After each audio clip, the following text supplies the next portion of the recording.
with the microphone. I'm going to put this right here.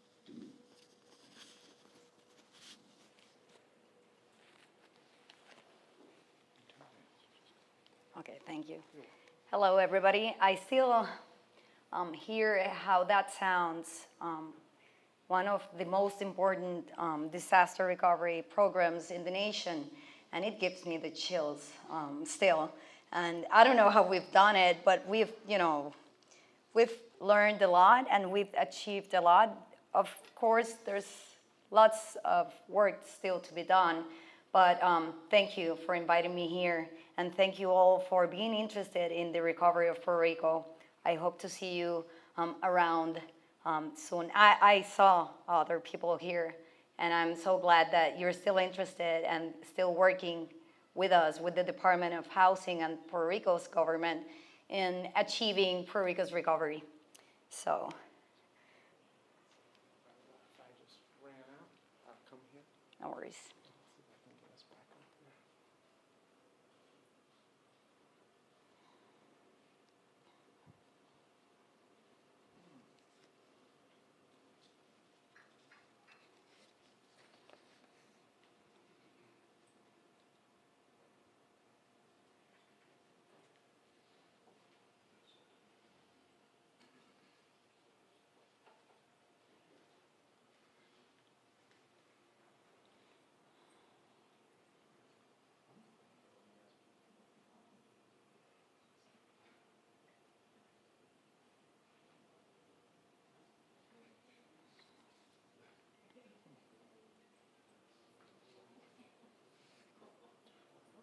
Wi-Fi. Oh, here it is.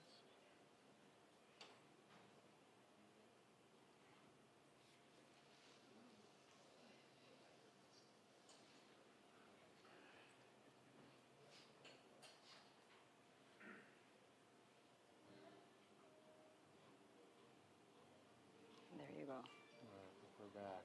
I was wondering if the wind is maybe the Wi-Fi. We don't need to replicate a disaster here. No, please. No, we don't. We've had plenty. No. You know, we've had plenty. We don't need any more disasters. No. Actually, well, you'll see in my presentation, enough with the disasters. Yeah, just we'll No stick need with the for wind. more That funding was all- either. Yeah, let's stop right there. Pull it back.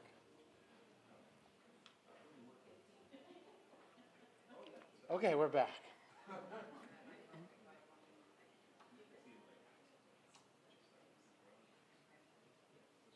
All right. There you go. It was just, to replicate. Okay, so currently we are overseeing the implementation of over $10 billion in disaster recovery funds for a broad portfolio of housing, infrastructure, economic development, and planning. Add to that almost $2 billion in funds for electrical system enhancement.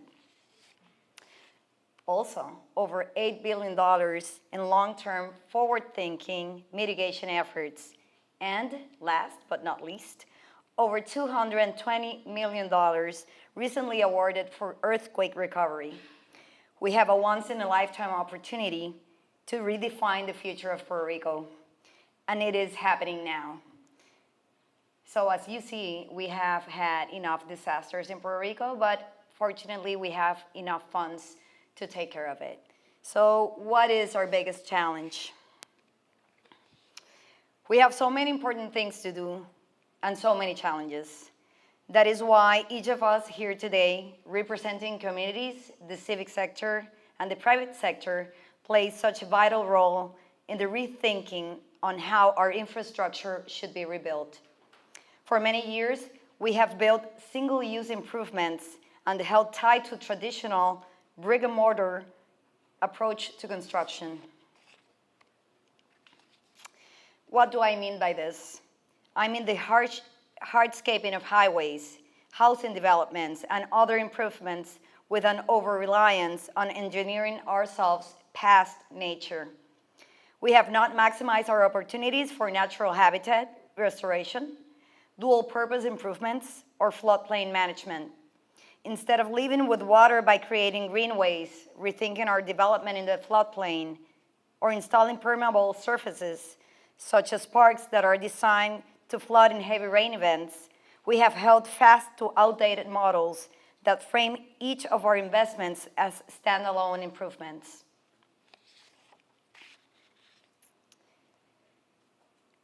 We must create a culture of innovation, of one that integrates our natural landscape and our infrastructure investments to work together and change our mindset as a community. But to do this, we have to change together. Oh my God, there you go. At the Department of Housing, we have designed our housing programs to incorporate green building standards, promote infill, install renewable energy resilience, provide opportunities out of harm's way, and preserve green space. Our approach to the energy system enhancements is based on a decentralized, renewable foundation designed to move us forward on our renewable goals. And as we begin the mitigation program, we will continue to look for opportunities to transform our infrastructure model to one that is regional, forward-looking, and considers entire watersheds and coastlines, not just single developments. The public sector can and should lead the way, but we cannot be successful on our own. We must align between local and federal agencies, communities, and the civic and private sectors to each seek opportunities to contribute to our collective rebirth. This means sharing views and ideas, mobilizing to support the initiatives that will lead us forward, and being open to change. There is no single path forward on the rebuilding of the island. Our path is made up of many contributions from stakeholders along the way in a healthy dialogue and a joint commitment to contribute from where each of us stand. The best ideas may not need legislation to make them a reality, just as legislation must have an implementation path to be effective and cannot be realized if the public and private sectors refuse to participate in it. To rebuild our island in alignment with the beauty of our natural resources, we must change our collective mindset and create a culture of innovation in how we plan for, build, and finance our infrastructure.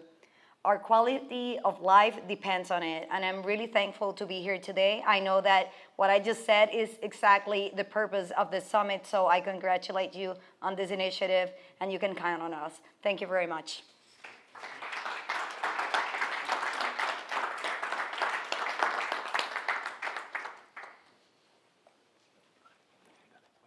Okay.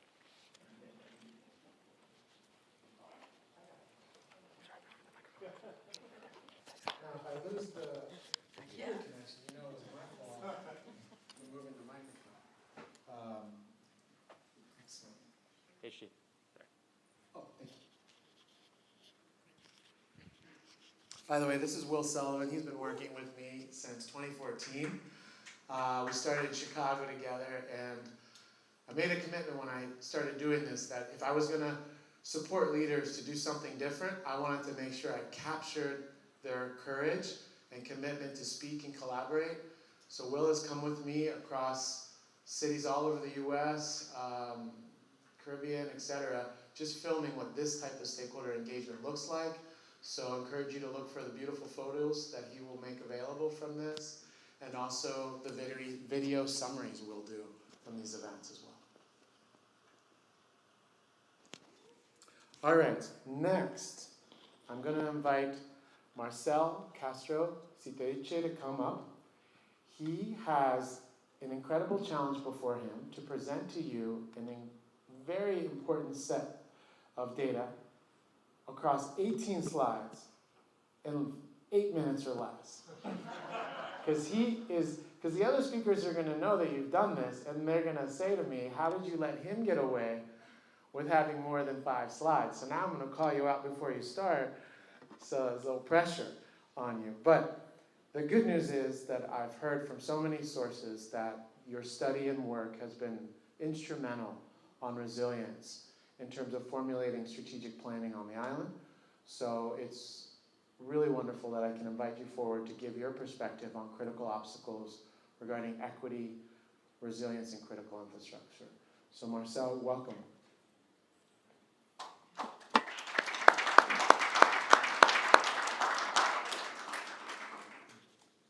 If I start inching towards you, you know what's happening. Just for the records, it's actually 5 slides, but I use animations. So I thought it was fair. But where can I put this? Yeah, you can just put that. Oh, wait a minute. It's going to go. Okay, I'll hold it. No, you can go. This can go over, and then it can go. Okay, thank you.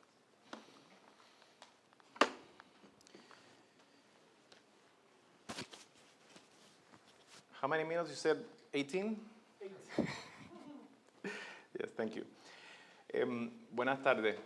Mi nombre es Marcel Castro-Sitiriche, and today I really want to go from what Maretzie said of changing the mindset. I'm sorry? Maretzie. Disculpa. Mi disculpa. If we don't change the mindset, then we didn't succeed in this summit, right? First, I wanted to have an idea. How many of you were in Puerto Rico September 20th? Just to have an idea. Quite a few, okay? And that made a difference for many of us here. So I want to talk about bureaucracy, misinformation. That was not originally in my slides, but the bureaucracy in our own minds. When somebody tells us this needs to be done to save life, and we say it cannot be done. We need to change that bureaucracy inside of our minds. And misinformation, because we need data and science-based research so we can move forward in the best possible way. So is that possible in this summit, to go beyond what we know and what we're thinking to save people's lives? And I think it is possible.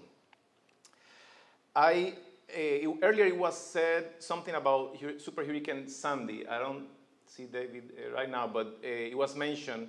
And Hurricane Sandy was huge. It's one of the largest hurricanes and the greatest impact.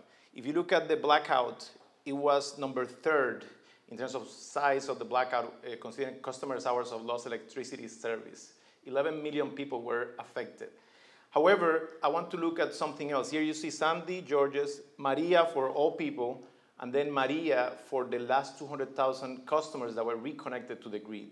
So only 200,000 families suffered as many hours of power outage than the people that suffer Hurricane Sandy's impact. When we look at average, because sometimes it's easier to realize how many days without power. With Hurricane Sandy, there were some people that were weeks without power, but on average, it was 4 days. With Hurricane Maria, it was about 100 days, 96 to be exact, but those are estimates. I spent 90 days without power, to give you an idea. But those last 200,000 families, on average, was 181 days without power. So the question is, who suffered the longest, right? Who's gonna suffer the longest if another hurricane category 4 or 5 affects us in the island? And can we do something about it? Do we have a decentralized, mature technology that works off the grid and is cost effective? Do we have that right now, or we need to innovate and make it? Do we have enough resources? Is 9.6 billion enough for that? And these are the type of questions that I want you to think when we go to the next data. So the energy equality is a problem. And in this case, what I want to say is that the grid cannot provide resilient power to communities that spend more than 120 days without power. We're talking about close to 500,000 customers, okay? 120 days without power, 500,000 families, okay? So this is the 200,000 clients that I told you that are about here. And about 196 days into the power outage, Department of Energy stopped producing situation reports. So I want to focus on a blind spot that created, because after April 4th, there were no more. Why? Because, you know, from engineering, we look at numbers. Less than 5% of the people didn't have power, so why continue? However, if you look at the numbers, day 100 and, what is it, 96, but it lasted more than 300 days. So when we focus on this part here, you can see that it's about more than 60,000 people, 60,000 families without power beyond that date in April. If you look at where May is, around May 18, the U.S. Army Corps of Engineers also stopped being involved in the restoration. Still about 1,000 people were working to restore the power. Now look at this. April, right? May, June, July, and half of August, 4.5 months to restore only 60,000 customers with at least 1,000 people working every day. So can anybody tell me that a grid, a hardened grid, can supply these communities with resilient power? And to me, from what we have looked, the answer is no. Let's look at deeper in. Let's look at only those that didn't have power July 1st. About 2,000 families didn't have power. 2,000 connections needed. Still, it took 45 days to connect about 2,000 families. 2,000 families are without power any given day these days, right? It took 45 days. Why? We're gonna look into that. This is the places where those families live today and live there. Can anybody guess what would happen if another big hurricane happens like this? What do you think are the communities that are going to be left for last? Not because of bad decisions in the government at the moment of restoration, but because of bad decisions in the government at the mitigation stage of disaster preparedness. That's why I'm so glad to have here a CDBG-DR, and hopefully we can talk sometime during the day, because this is very important. We're talking about people's lives. Now, this is a problem that cannot be solved from the grid. So the title was like the problems of greedy solutions. I made up the word, by the way, greedy with Y. Now, I don't have enough time to talk about the problem of human greed, but we can talk about the problem of the power grid and things that cannot work. We need the power grid, but it cannot be used for everything. We need to go beyond the grid and other solutions that then work with the grid when we have sunny sky scenarios to lower the cost and also improve the reliability, because I don't have space or slides, but there are maps of the reliability, and guess what? Where are the feeders with the lowest reliability? They are also close to these communities in the center of the island. So there are really plenty of reasons to do that. And I want you to think of critical infrastructure. You just mentioned that. What is critical infrastructure? Hospitals, right? So some things come to my mind always. But I want you to think in a different way. Let's say that a critical infrastructure is in energy is an infrastructure that needs to be powered after a hurricane, for example. Otherwise, somebody would die. Can we agree on that definition? That nobody should die because of lack of power in an infrastructure? And if we go there, about 3,000 people died, many because they didn't have power at home.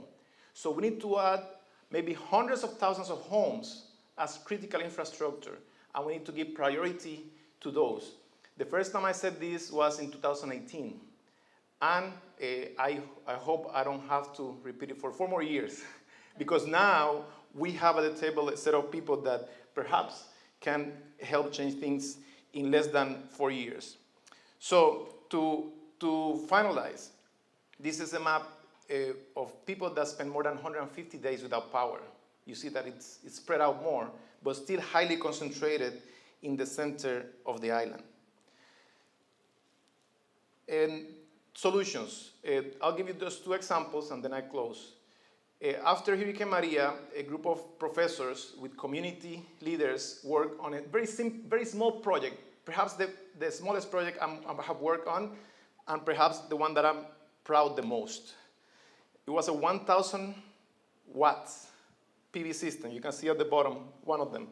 And we put it in the Plaza of Jayuya. This is a part of the second version that we put in 4 community centers. And that provided power at the very much time of need. But what we need now is work on mitigation, not wait for the next disaster and have those ready, but to have them already in place and secured.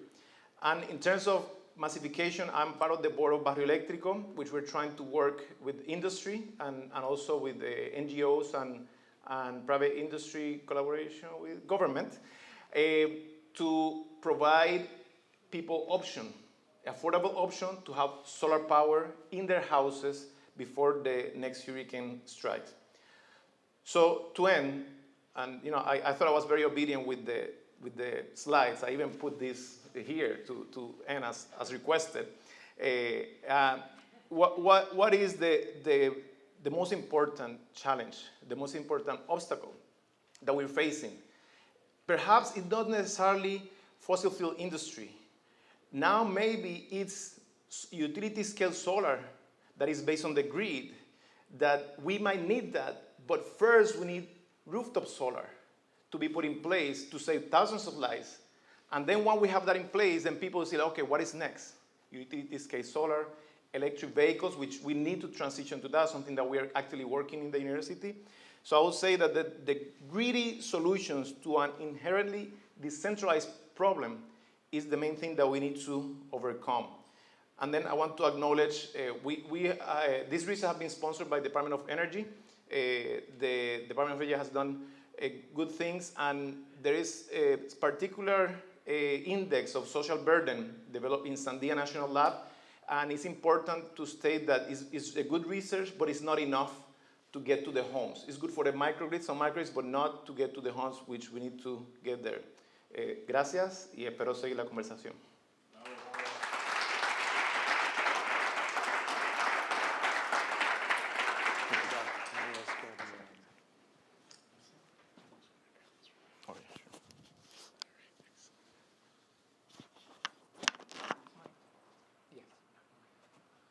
All right, Professor Castro, you rose to the occasion. Well done. All right. Uh-oh. Here's the appendix. I'm gonna,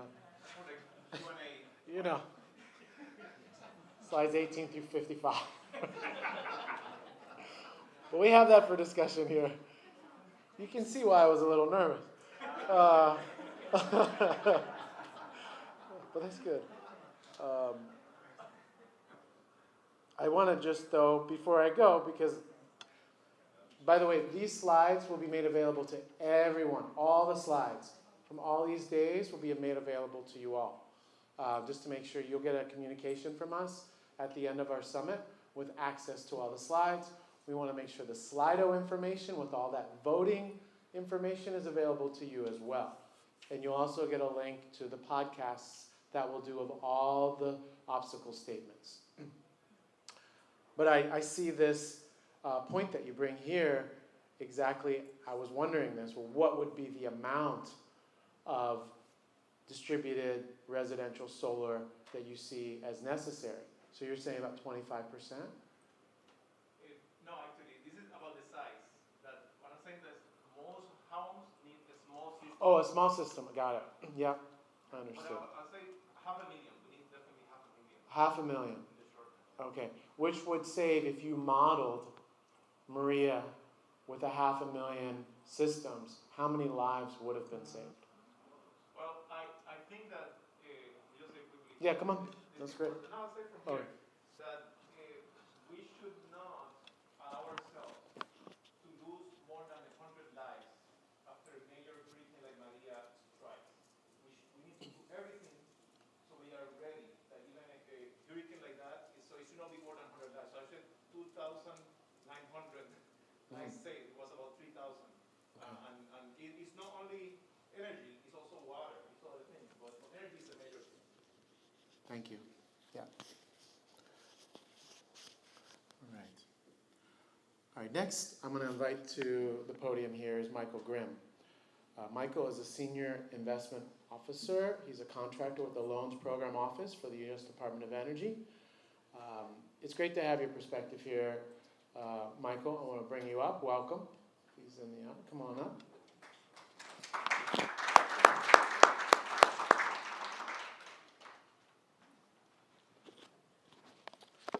You're welcome. Let me just put this on you. Okay. And we can advance with the arrow here. Okay.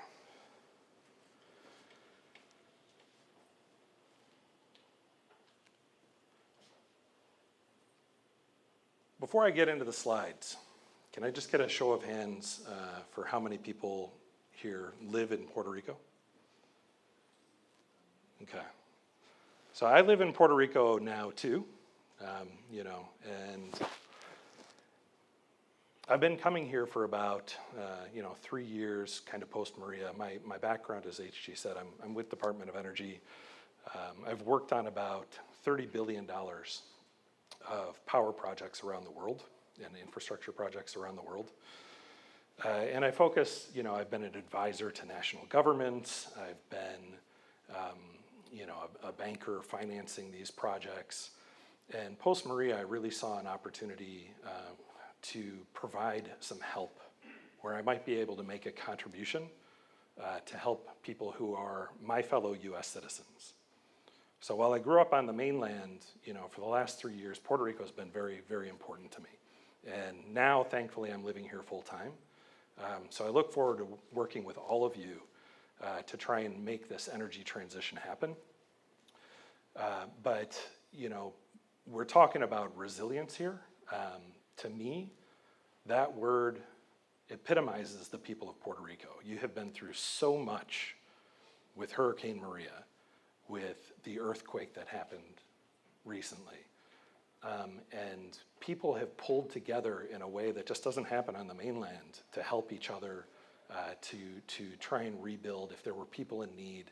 And so really, I've been impressed in moving down here over the last 3 years with the people of Puerto Rico. So before I get into the slides, I just want to give a round of applause to everybody who's been here trying to improve the situation. Now, thank you as well, HG, for the opportunity to live out one of my dreams. I've always kind of wanted to be a finance professor, so I'm going to give you a lot of finance stuff here. I'm a banker by trade. So for those of you who have been through finance courses, my apologies for making you relive that trauma. But we'll go through. So the Department of Energy Loan Programs Office, I'll introduce that first. Oop, connection lost. So I'll introduce the LPO office and what we do in Department of Energy Loan Programs Office. And then I'll talk about one of the root problems to solving the energy transition and making this happen here in Puerto Rico, and that's enabling access to commercial debt. I'll talk about what the key obstacle is in that, as well as what are some of the benefits and value in enabling access to debt in the projects that are being happening here.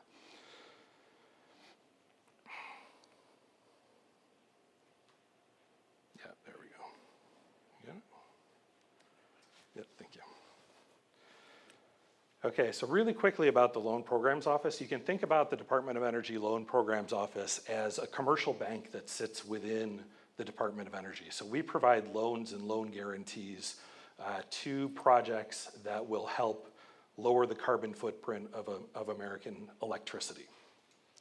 So we have effectively three programs that are split into multiple sub-programs. So we've got the Title 17 Innovative Energy Loan Guarantees Program, which is focused on renewable energy, energy efficiency, advanced nuclear, and advanced fossil fuel energy. We have $40 billion of available capital that we can deploy to projects not just on the mainland, but also here in Puerto Rico.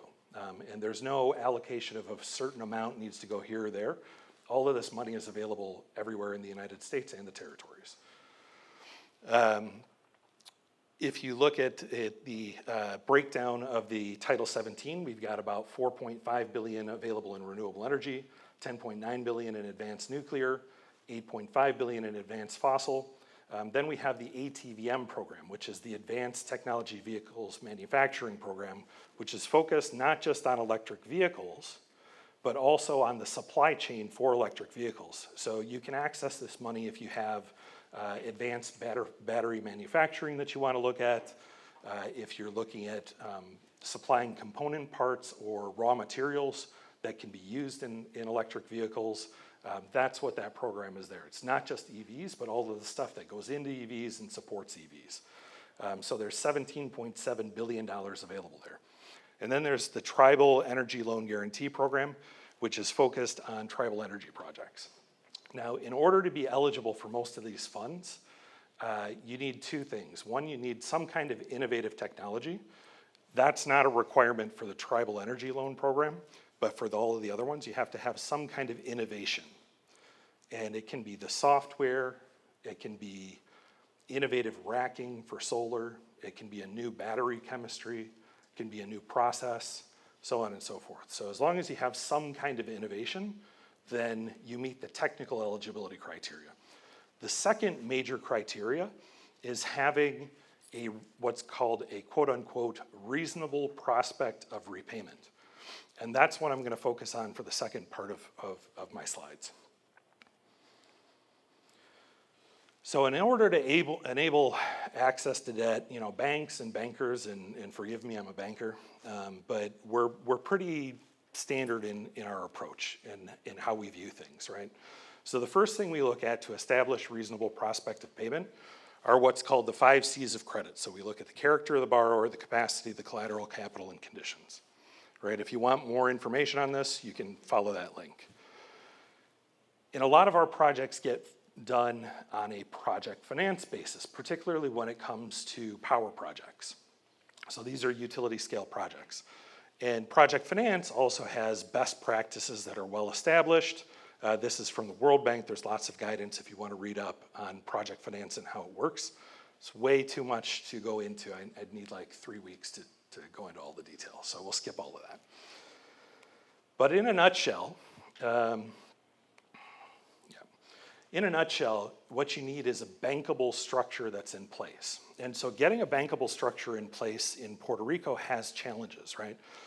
On the mainland, you have a grid that's interconnected, right? So different regions are connected to each other. So you can sell, if you can't sell to a utility in the region that you're in, there are opportunities to sell to other regions, right? Or to sell to commercial PPAs, or to sell to electricity in other ways. But Puerto Rico is an isolated grid, right? Next up, there's no wholesale electricity market. In the United States, you've got a wholesale electricity market. So you can sell into the wholesale market if something happens with a PPA. There's no backup like that in Puerto Rico. PREPA's the only game in town, right? No corporate PPA market. State-owned utility, PREPA, right? A lot of the utilities on the mainland have been privatized. The utility is the only off-taker. The utility is in bankruptcy, so they aren't high credit quality.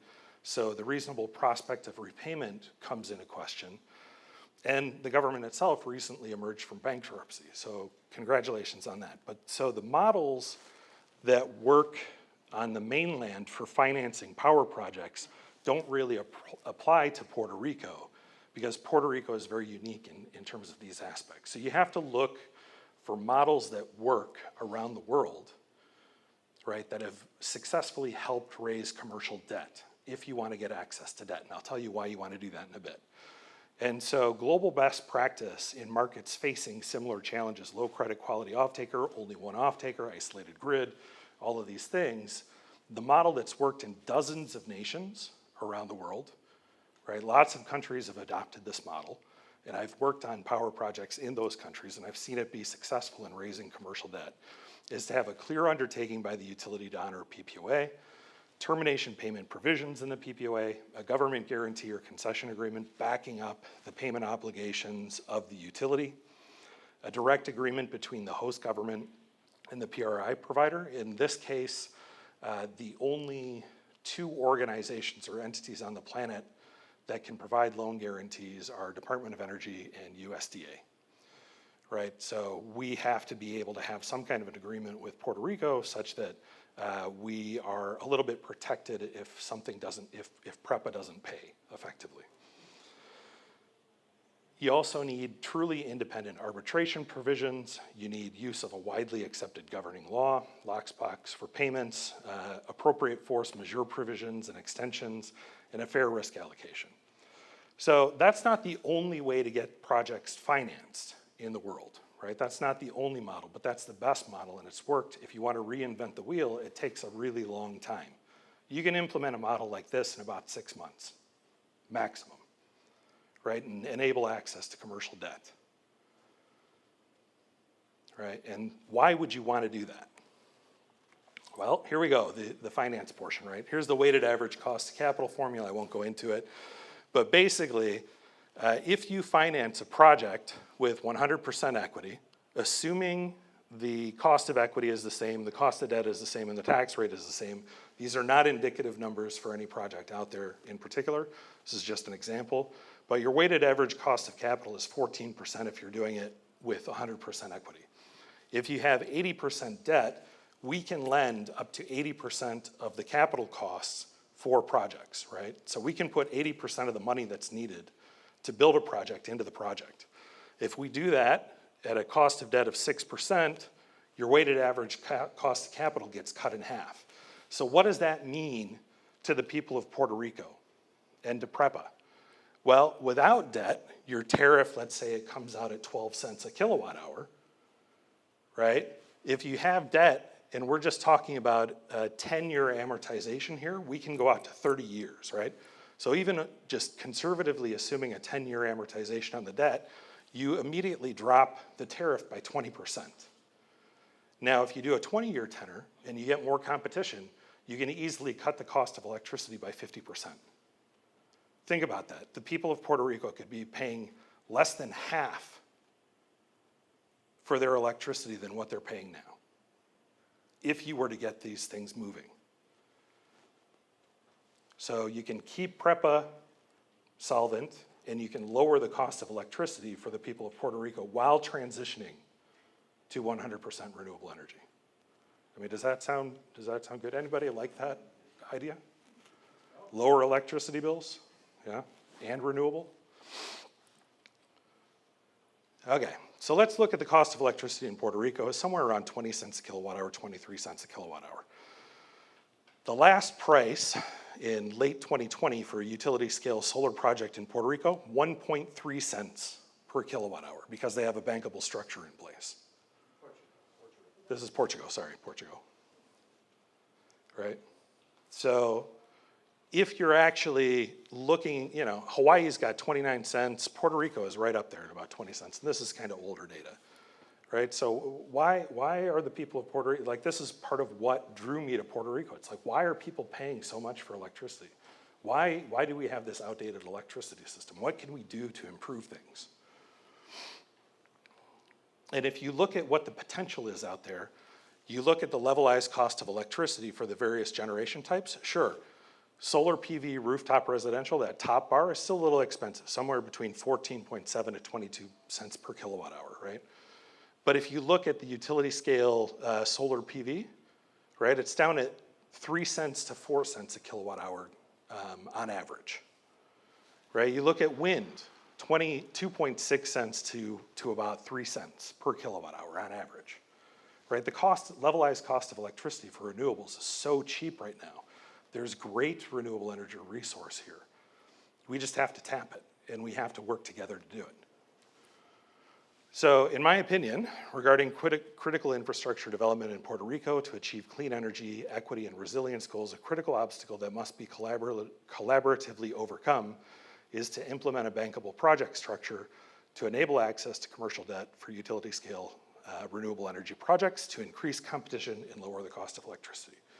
You get more jobs with renewables, you get lower cost of electricity, right? And you can build out utility scale stuff in 6 to 12 months.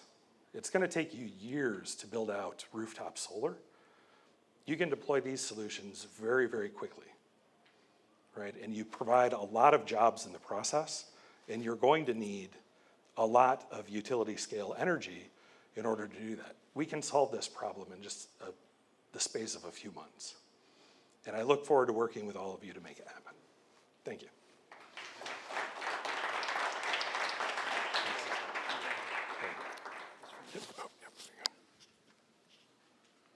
Okay, I hope you're taking notes on questions, because I've got a couple, but we're going to hear from our speakers, and then we're going to get into seeing their obstacle statements and enable you to ask questions from what you've been hearing from our speakers.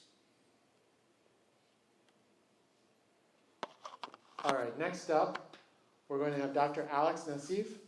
He's a supervising engineer, special studies at LUMA Energy. Alex, welcome. Thank you so much for joining us.